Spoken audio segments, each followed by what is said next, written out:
Episode 7 की शुरुआत में नट गुस्से में तोफू को घर से बाहर निकालने लगता है। नट की माँ उससे कहती हैं कि वो इतनी रात गए तोफू को कहाँ ले जा रहा है। नट उनसे कहता है ये मेरे और तोफू के बीच का मैटर है, आप दूर रहिए, अब तोफू हमारे घर नहीं रहेगा। तोफू जल्दबाजी में नट की माँ की स्लीपर्स पहनकर ही चला जाता है जिनसे वो बातें भी किया करता था। नट की माँ फिर उससे कहती हैं इतनी रात हो गई है, तुम तोफू को कहाँ ले जा रहे हो। लेकिन नट उनकी एक नहीं सुनता। वो तोफू को कार में बिठाकर सीधा पुलिस स्टेशन के बाहर ले आता है। नट फिर उससे कहता है मैं आखिरी बार पूछ रहा हूँ, मुझे सच बता दो तुम कौन हो, वरना मैं तुम्हें पुलिस के हवाले कर दूंगा। तोफू उससे कहता है मैं तोफू हूँ और मैं तुम्हें क्या बताऊँ। लेकिन नट उसे गुस्से में पुलिस स्टेशन ले जाता है। तोफू पुलिस से कहता है ये लड़का एक स्ट्रेंजर है और मेरे घर में रह रहा है। तोफू कहता है मैं स्ट्रेंजर नहीं हूँ और नट ने ही मुझे अपनी माँ का ख्याल रखने के लिए घर में रहने के लिए कहा था। पुलिस ऑफिसर नट से कहता है ये लड़का तो कह रहा है कि ये तुम्हें जानता है और तुमने ही इसे अपने घर में रखा था। तो नट कहता है इसने कहा कि इसका अपना कोई नहीं है, मेरी माँ को इस पर तरस आ गया इसलिए उन्होंने इसे हमारे घर में रहने दिया। लेकिन काफ़ी दिनों से ये अजीब बिहेव कर रहा है, इसके दिमाग में ज़रूर कुछ प्लान चल रहा है। तोफू कहता है मेरे दिमाग में ऐसा कुछ नहीं चल रहा, मेरे और नट के बीच में सब कुछ ठीक चल रहा था, लेकिन जब हम दोनों ने एक दूसरे को किस किया उसके बाद सब बदल गया। पुलिस शॉक्ड होते हुए कहती है तुम दोनों एक दूसरे को किस किया। और वो नट से कहती है अब ये लड़का किसी भी हालत में तुम्हारे लिए स्ट्रेंजर तो नहीं है। झूठी रिपोर्ट लिखवाने के लिए तुम्हारे ऊपर चार्जेस लग सकते हैं, पुलिस को कंफ्यूज मत करो, अपने मैटर खुद सुलझाओ। नट जब पुलिस स्टेशन से बाहर निकल कर आता है तो वो तोफू को वहीं छोड़कर जाने लगता है। तोफू उससे कहता है तुम मुझे कहाँ छोड़कर जा रहे हो, तुम्हें पता है मेरे पास कोई और जगह नहीं है रहने के लिए। नट मैंने तुमसे कोई झूठ नहीं बोला है, मैं सच कह रहा था। नट उससे कहता है तुम्हारी मेमोरी नहीं गई है ना, अब मुझे सच सच बताओ तुम कौन हो। तोफू हेजिटेट करते हुए उससे कह ही देता है मैं तोफू हूँ, तुम्हारा टेडी बियर। मुझे नहीं पता कि मैं कैसे ह्यूमन बन गया, लेकिन मैं सच में तुम्हारा टेडी बियर हूँ। नट को इतना गुस्सा आता है कि वो सीधे उसे पंच मार देता है और उससे कहता है तुम्हें लगा था कि मैं तुम्हारी बकवास पर विश्वास करूँगा, तुम अभी भी मुझे सच नहीं बता रहे हो। नट फिर वहाँ से जाने लगता है। तोफू उसके पीछे जाता है और उससे कहता है मैं झूठ नहीं कह रहा, मैं सच में तुम्हारा टेडी बियर हूँ, मुझे छोड़कर मत जाओ। नट रोने लगता है लेकिन वो तोफू के लिए नहीं रुकता। नट एक जगह अपनी कार खड़ी कर लेता है और उसके दिमाग में पुराने सीन्स चलते हैं। जब टार्न ने उसे पहली बार किस किया था तो टार्न ने भी यही कहा था तुम्हारी लिप्स बिल्कुल स्वीट और सॉफ्ट हैं जेली की तरह, और सेम बात तोफू ने कही थी।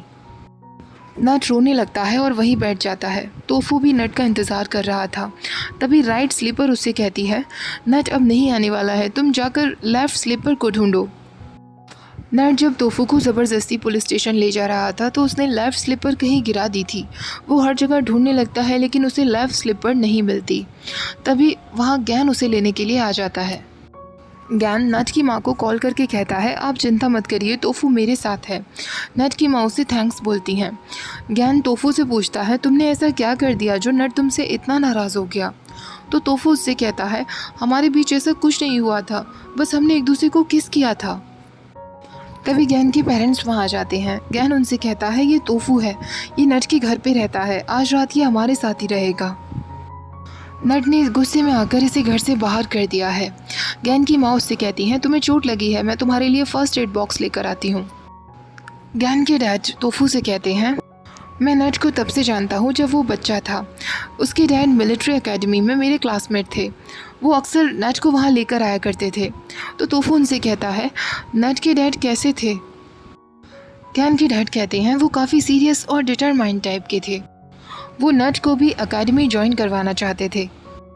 मैं उनका कोई क्लोज़ फ्रेंड तो नहीं था, लेकिन फिर भी हम दोनों में आपस में बातें होती थी।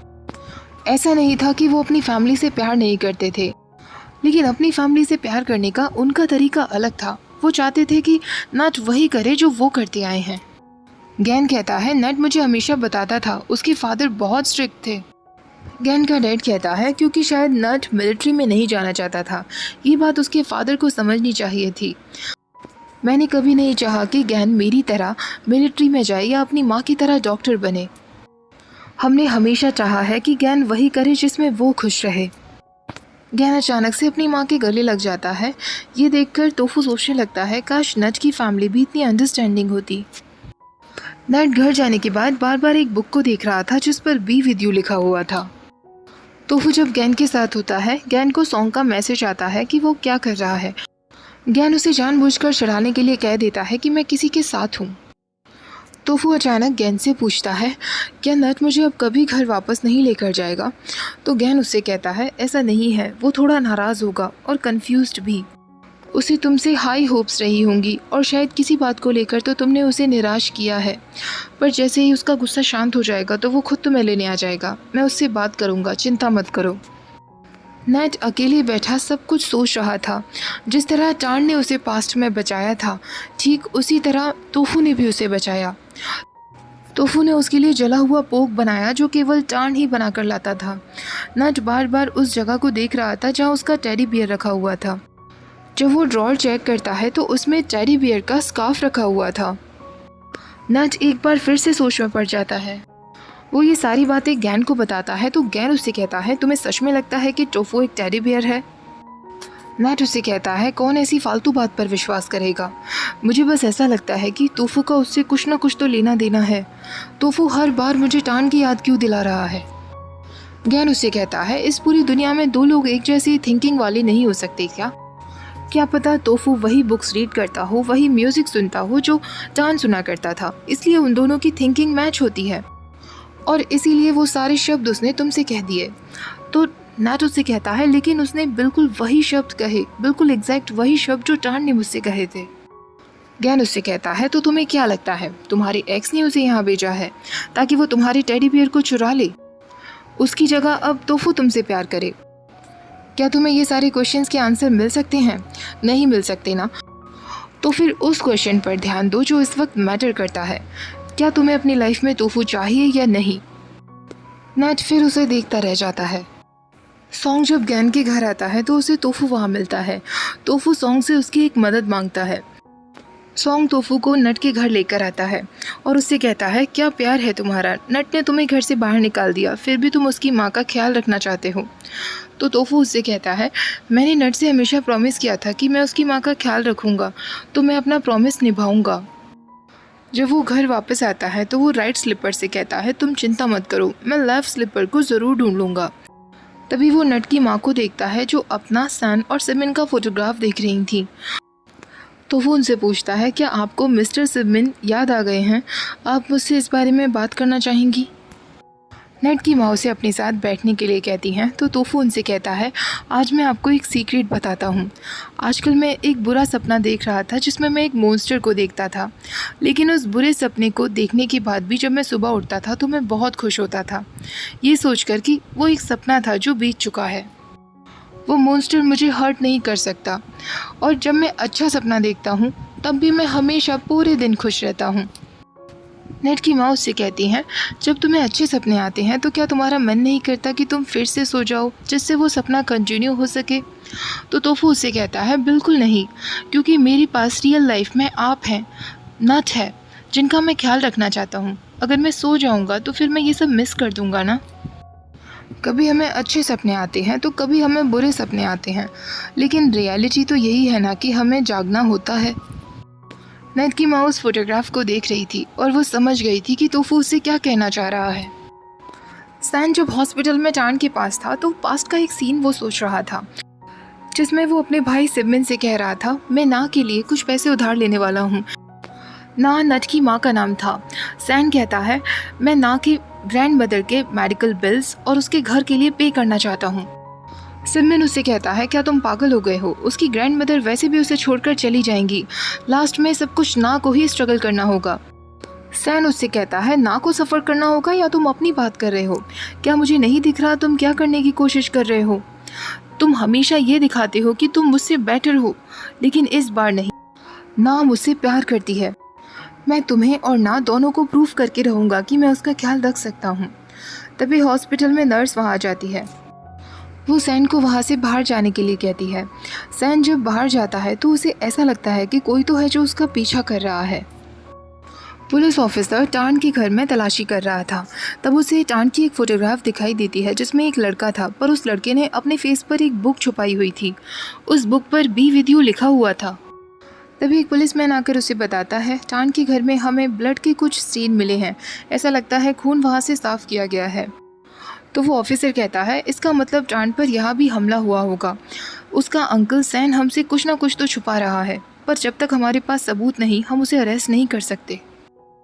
तभी टान के घर के बाहर प्रिप वहाँ पहुँचती है। वो पुलिस ऑफिसर से कहती है, मैंने आपको एक बार बताया था ना कि टान अपने पहले प्यार को नहीं भूल पाया था। अगर आप मुझे परमिशन दें तो क्या मैं टान के घर की तलाशी कर सकती हूँ, जिससे मुझे उसके पहले प्यार के बारे में पता चल सके। दूसरी तरफ टोफू नट के रूम की सफाई करने में लग जाता है। प्रिप भी उसी फोटोग्राफ को देखती है जिसमें टान के साथ एक लड़का था और उस बुक पर वी विद यू लिखा हुआ था। टोफू जब घर की सफाई कर रहा था तो उसे नट के रूम में वही बुक दिखाई देती है जिस पर बी विद यू लिखा था। तभी नट वहाँ आ जाता है और उससे कहता है, तुम यहाँ क्या कर रहे हो? तो टोफू कहता है, मैं बस तुम्हारे रूम की सफाई कर रहा था। नट उससे कहता है, तुमने इसी बुक को क्यों उठाया? और ये टेडी बियर स्कार्फ ये मेरी ड्रॉर में क्या कर रहा था? टोफू उससे कहता है, वो उस दिन गिर गया था इसलिए मैंने तुम्हारी ड्रॉर में रख दिया था। नट कहता है, तुम मुझसे कितना झूठ और बोलोगे? तुम मुझे क्यों सच नहीं बता देते? तुम्हें क्या चाहिए मुझसे?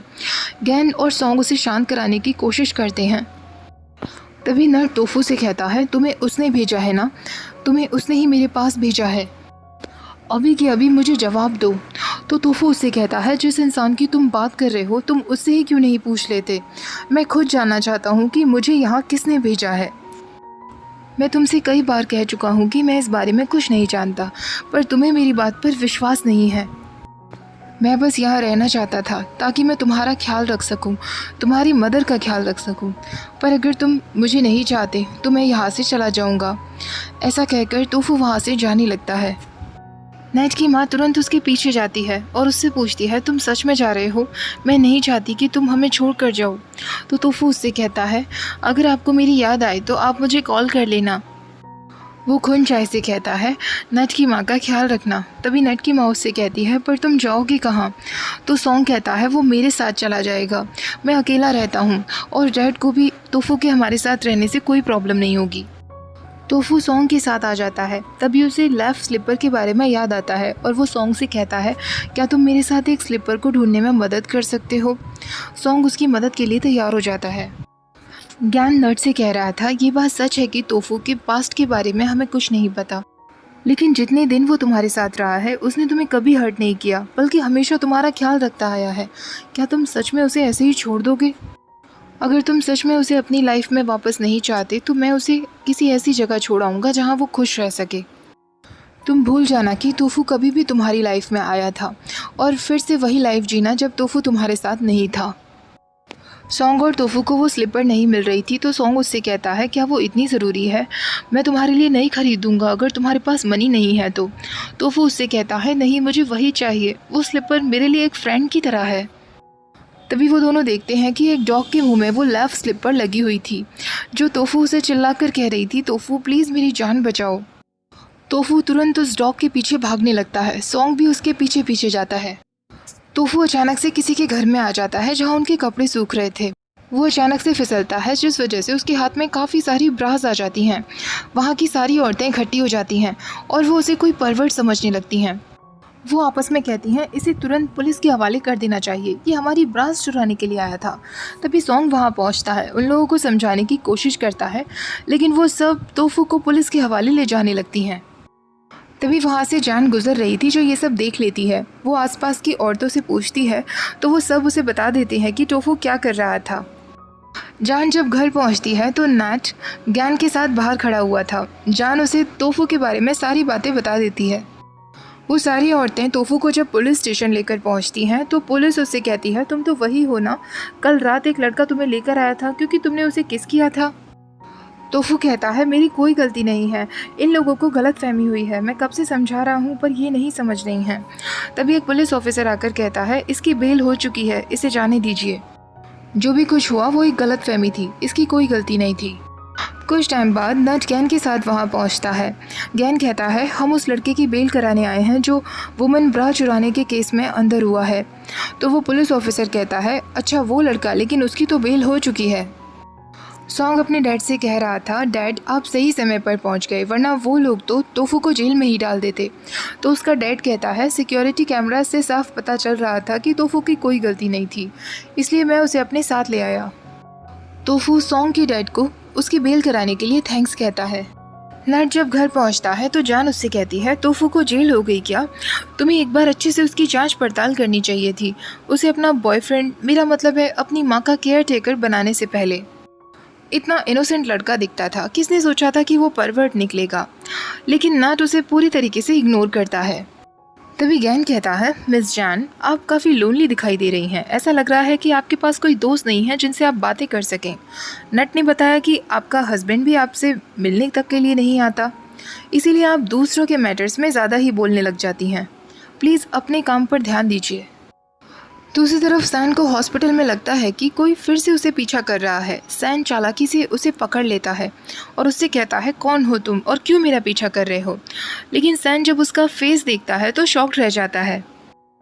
वो तुरंत जान को कॉल करता है, कल मैं तुमसे मिलने के लिए बैंकॉक आ रहा हूँ। नट जब घर पहुँचता है तो उसे तोफू का लिखा हुआ एक लेटर मिलता है, जिसमें लिखा था, तोफू और नट ने जब एक दूसरे को किस किया तो तोफू अचानक से रोने लगा, क्योंकि उसे बहुत अच्छा लग रहा था। ये देखकर नट उसकी तरफ मुस्कुराने लगा और तोफू भी उसकी तरफ मुस्कुराने लगा। नीचे लिखा हुआ था, नट अगर मैं स्क्रीन राइटर होता तो मैं हमारे उस किसिंग सीन को कुछ इस तरह लिखता, क्योंकि मैं चाहता हूँ कि हम हमेशा खुश रहें, हमारे बीच कभी लड़ाई ना हो। सॉन्ग तोफू को न्यांग के रूम में लेकर आता है और उससे कहता है, मेरा रूम काफ़ी छोटा और गंदा है, तुम न्यांग के रूम में रह सकते हो। नट बार बार तोफू की फेसबुक प्रोफाइल चेक कर रहा था। रात के समय तोफू जब न्यांग के रूम में था तो न्यांग की फोटोग्राफ को देखकर वो सोचने लगता है, मैं क्यों तुम्हारे जैसा दिखता हूँ, मेरा तुमसे क्या रिश्ता है? मैं तो नट का टेडी बियर था ना, फिर मैं तुम्हारे जैसा दिखने वाला इंसान कैसे बन गया? ये सब सोचकर तोफू बाहर आता है। नट सॉन्ग के घर के बाहर ही खड़ा था जो तोफू को देख रहा था। सॉन्ग का डैड अपने हाथ में गन लेकर बाहर आता है और सॉन्ग से कहता है, हमारे घर के बाहर कोई चोरी छुपके खड़ा हुआ है। सॉन्ग देख लेता है कि वो नट है। वो नट को अंदर लेकर आते हैं। सॉन्ग का डैड उसे कहता है, जब तुम यहाँ आए हो तो तुमने अच्छे से सोच लिया होगा ना कि आगे तुम्हें क्या करना है। तोफू अपनी मेमोरीज भूल गया है, लेकिन उसके पास फीलिंग्स अभी भी हैं। वो तुम्हें अपना सब कुछ समझता है, तो प्लीज़ अगर तुम उसे अपने साथ ले जाने वाले हो तो मैं आशा करता हूँ कि जब तक उसकी मेमोरीज वापस ना आ जाएं, तुम उसे इस तरह घर से बाहर नहीं निकालोगे। जैसे ही तोफू वहाँ नट को देखता है वो एकदम खुश हो जाता है।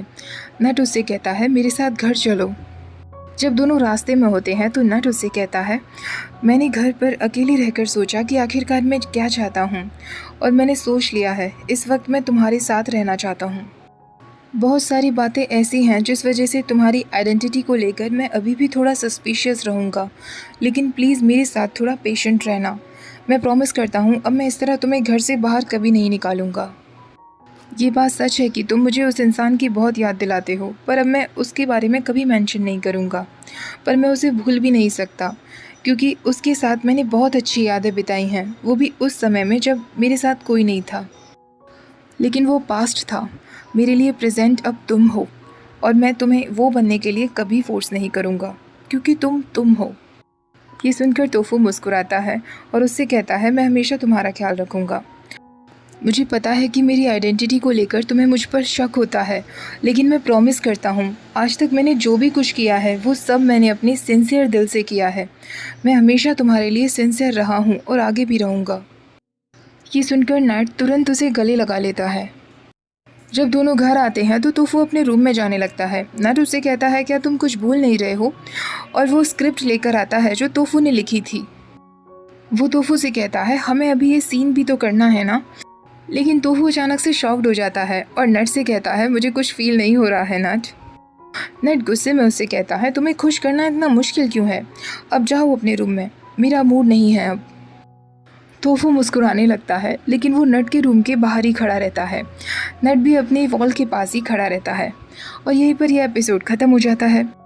नेक्स्ट एपिसोड भी मैं जल्दी शेयर करूँगी। वीडियो पसंद आई हो तो लाइक शेयर, चैनल को सब्सक्राइब करना मत भूलिएगा। Thank you for watching. Bye bye.